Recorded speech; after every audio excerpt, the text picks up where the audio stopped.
I don't care what you believe regarding this stuff. They believe this stuff. And they're pushing this stuff. They have these conventions, this disclosure. Have you ever heard of disclosure? That's where they have these big conferences where PhD level people get together and world leaders get together to discuss the inevitable arrival of space people. Did you know they actually appointed an ambassador to United Nations for aliens? So that if aliens ever show up, we've got a representative of Earth to say hi. I'm not kidding. We laugh, but it's true. And around the same time, the Vatican said, yeah, when they show up, we'll baptize them, ... if they need it. Because the other thing that's being pushed is they may be on a higher spiritual level than we are. So maybe we've got something to learn from them. That is only possible in the standard cosmological worldview. And the worldview that I showed you yesterday, I believe the Bible absolutely supports, that is not even remotely plausible. Can't happen. But you'll notice David Wilcock was quoting something by Dr. John Hawks, who did a study on DNA, and they determined that something happened to the human genome around 3000 BC. And they're seeing it in the genetic codes.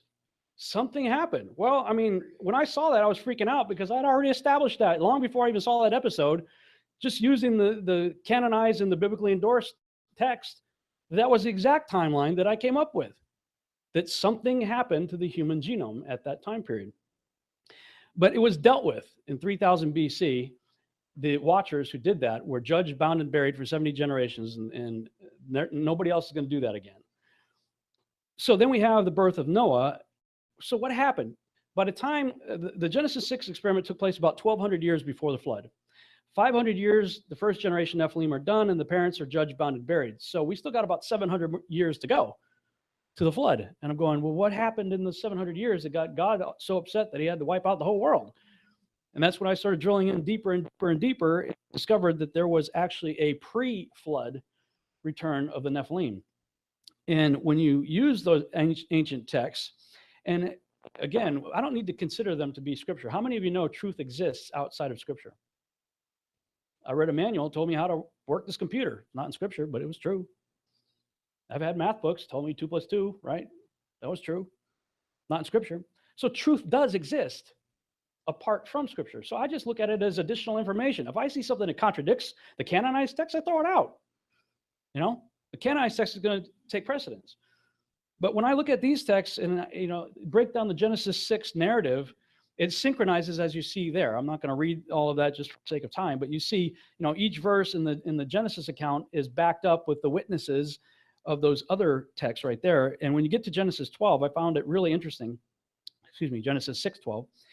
Genesis 6:12 says, and God looked upon the earth, and behold, it was corrupt, for all flesh had corrupted his way upon the earth. That's all we get. Well, how did that happen? How did all flesh get corrupted?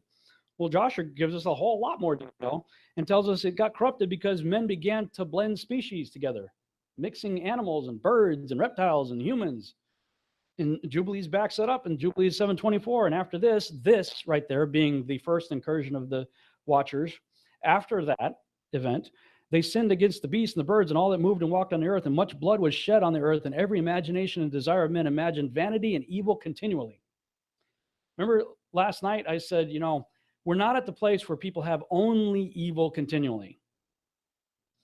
Well, when I was contemplating that, I was thinking, there have been a lot of bad people that have done a lot of terrible things throughout history, right? But we have documentation and video even of some of the more recent tyrants and whatnot having tender moments with their kids and their wife. And we know they may have done terrible things, but they didn't have only evil all the time going on in their heart and mind. Now I'm taking this literal. I'm going to be a biblical literalist here, right? They had only evil continually in their heart and mind, and violence was the result of it.